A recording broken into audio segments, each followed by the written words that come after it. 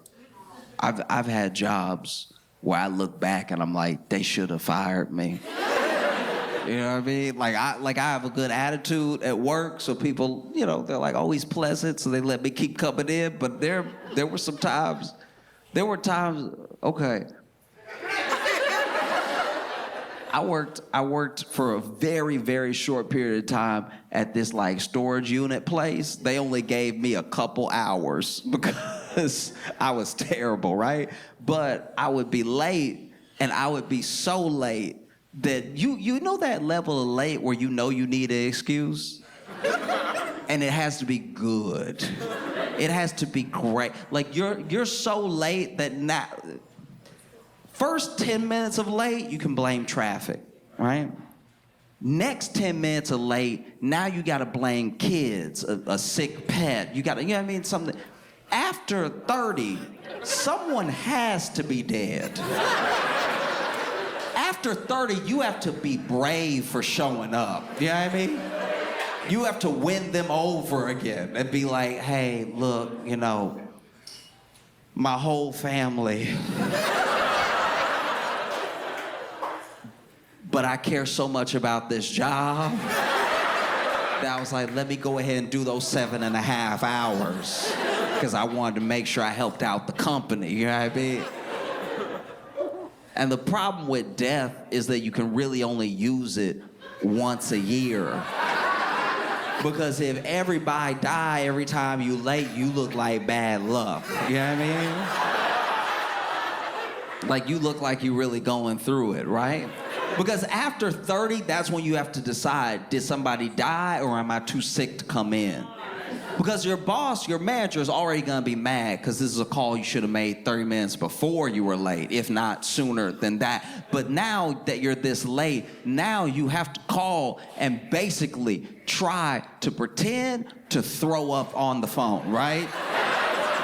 At 30 minutes late, you gotta call and be like, hey, I'm so sorry. I know I'm already late and I love my job so much. I love my job. Like you wouldn't believe, you know what I mean? Like I had a dream last night I was on time. I had a dream that I was on time working, because you know how I love to work there, right? Like, you know, and I was doing my job, I was moving the boxes and everything, and it felt good to be there with y'all, my coworkers, and my boss, who I'm calling right now, who I know is too good of a person to hold this against me. You know I love it here. Now, there was one time I was so late. I was so late that I called my job and pretended to be my old brother. It was like, oh, Josh wanted me to call you, and I forgot. He actually told me to call you 2.5 hours ago, the exact amount of time that the manual says that he has to let you know that he can't come in by if he doesn't want to get written up. I meant to call at that time for him, but I forgot. That's my bad. His brother, not him, right? And I just basically called to tell you, he died.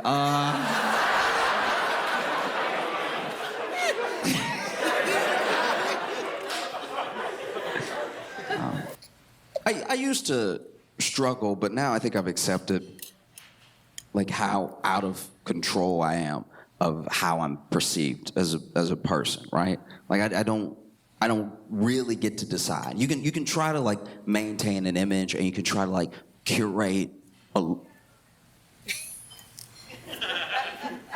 a way that people might see you, but you can't actually control it, right?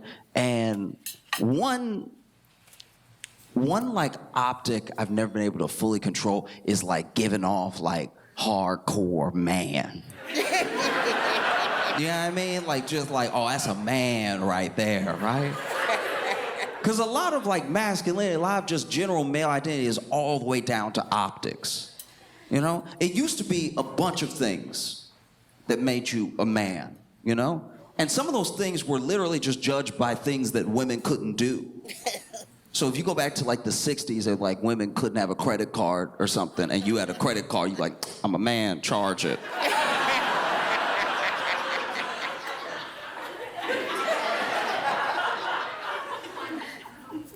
But as women made more strides and the need for a man became less in like women's lives, the whole of what it meant to seem like or be a man started to narrow, and it's narrowed down now to the point of like aesthetics, like just general optics, right? And I know I don't give those off.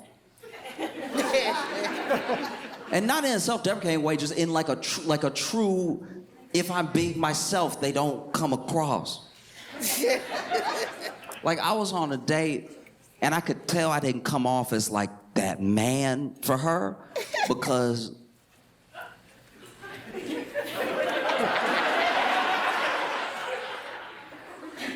I blew on my hot food too many times.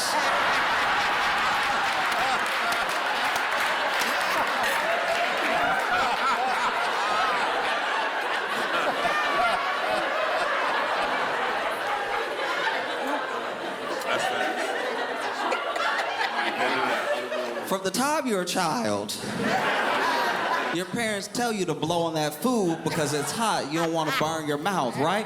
And I decided a long time ago that I was as close to done as possible to doing like dumb stuff just to look like a man. I was either gonna like be a man in that moment or I wasn't. I was just gonna be honest with myself. I wasn't gonna take a hot bite and then juggle it in the back of my throat. Take a piping hot bite of lasagna and then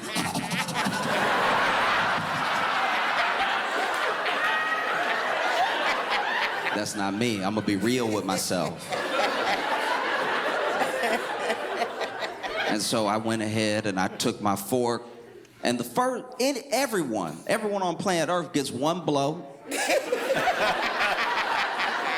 That's you even checking the temperature. Sometimes you bring food to your lip and it's so hot, it's not even touching your lip yet, but you're like, ooh, food. But I took too long. I also took too long between blows. Took my fork of food, I was like,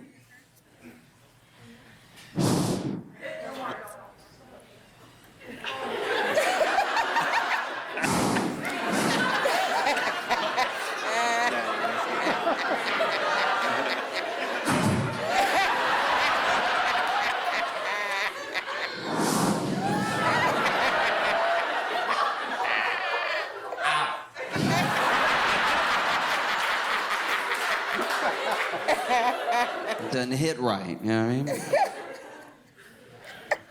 There's not just one thing. There's lots of things that I do. Like I also,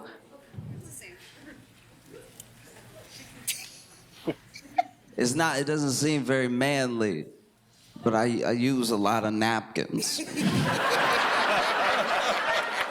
And I don't mean like I have a handkerchief that I keep in a suit that's like somebody crying, I can be like, don't do that. You know what I mean? Like, I'm talking about how I have Wendy's napkins in my back pocket. I was on a date, same date as the last thing. This happened right after, where, you know, because I blow my food so hard sometimes, depending on the food, and if it's saucy, it'll splash, right? And so, it's one thing if you have a little something here or, you know, here, but if you blow the food so hard that it splashes up a little bit and you got a little food on your nose or your cheek and you start to look like a toddler, that's also unacceptable. Hence, I keep the napkins on me because I blow my food. I'm not giving it up, right? But she was like, oh, you have a little something right here. And so then I grabbed a napkin and I was like, that wasn't the manliest way to do it, you know what I mean? Like, I should have grabbed the napkin and smeared it, you know what I mean? Just like, did I get it? I don't care, you know what I mean? That would have been more manly. Because it is just, you know, it's a part of self-acceptance. Just know there's certain things that you do. I'm not saying you can't change them, but like, I'm not gonna be myself and then wonder why people don't think I'm someone else. Do you know what I mean? So if you get a good sense of yourself, you understand why you come off the way that you come off, right? Like, I think there's 2 times where you cannot help, no matter what you try to project, you cannot help but be yourself. The 2 times are when you laugh and when you are scared, right? Because when you laugh, sometimes you don't even want to laugh. You know? Like you, sir. No, I'm just... Sometimes when you laugh, you don't even want to laugh, but it just escapes you because it's so funny, like when a kid falls.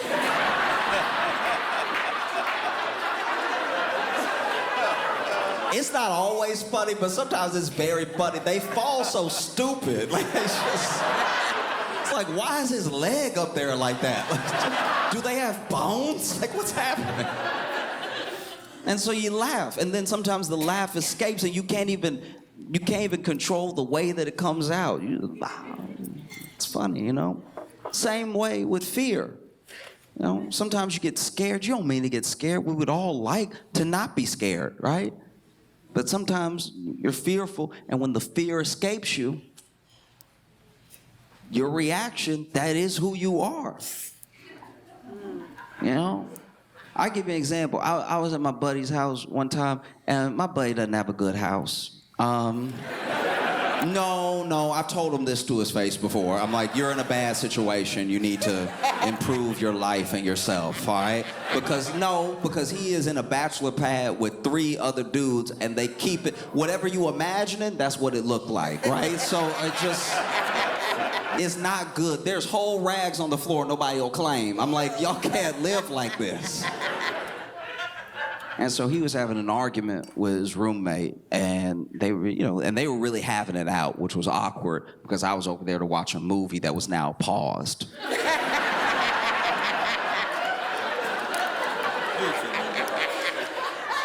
So this doesn't have anything to do with me, but I was just over here. We had already started. We're 30 minutes in. I don't want to go home and then try to find my spot and everything. Let's just watch the movie. But then they over there jawing at each other, and it's getting more and more intense, and it's awkward too because my buddy's sitting here and the roommate is standing up. When I say we're sitting here, we sitting on the floor because he doesn't have furniture. It's not a good house, and so we're sitting on the floor, and so then I'm getting yelled over because he's yelling at him, but then he's standing over us, and so I feel like I'm in trouble too, and I'm like, I just want to watch the movie. Then finally his friend lays down the hammer. I don't remember what he said, but he said those like last words that you say in a fight, and he stormed off and he went to slam the door behind him, right? But because they don't have a good house, right? He went to slam the door, and the door fell off.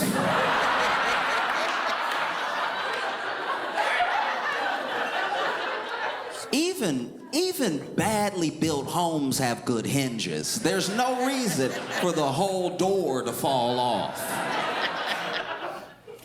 And so this is what happened. I knew he was gonna slam the door because I was looking at him when he was walking away, because I was like, okay, I can unpause it, right? So when he slammed the door, that was a loud noise that I saw coming, right? Boom. That's fine. Doesn't scare me. But I had turned my head and I had hit play, and the door, the way the hinges decided to give out was incrementally, right? And so the door didn't just fall right off. It just sort of slowly started to fall hinge by hinge until it slammed down, right? But this is a loud noise that I wasn't expecting. So then the door fell, and it made that whip sound, you know, like when you just drop a book on its face, and I'm not proud of it. But when I get scared enough,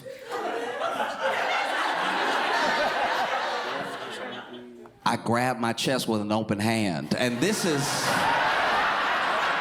hard to come back from.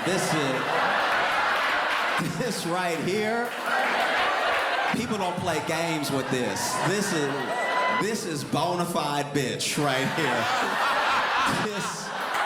If you do this and you don't want people to see it, you gotta go kill everybody who saw it. Because people will tell people that you did that. This is not the hand gesture of someone who's like, man, I'll kick your ass. That's never said doing this. This is the look of someone that goes to Trader Joe's and says, what do you mean you're out of peach jam?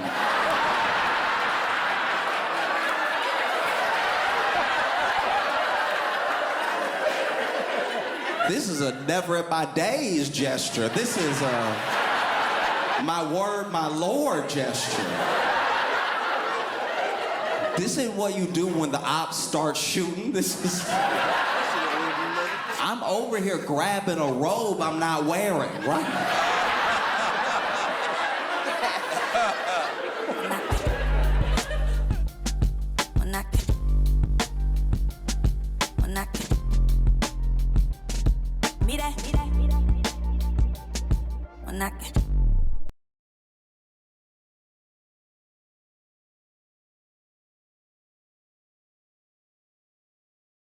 I'm just not as strong as I'd like to be. You know what I mean? Like, there have definitely been things that needed to be picked up. How about this? Very few people in my life have ever asked me to help them move. That's how you know you come off a little anemic to your friends. You know what I mean? Because I actually have anemia. But like, my thing is, if you're in the throes of like being your absolute strong, maybe I've watched too many movies, but I've just want to have like one period in my life where like I walk past stuff and I think about picking it up without the injury that might occur. You know what I mean? There have been people, okay, as an example, I try to be helpful, right? And I was in New York, and I was I was on a subway, and I was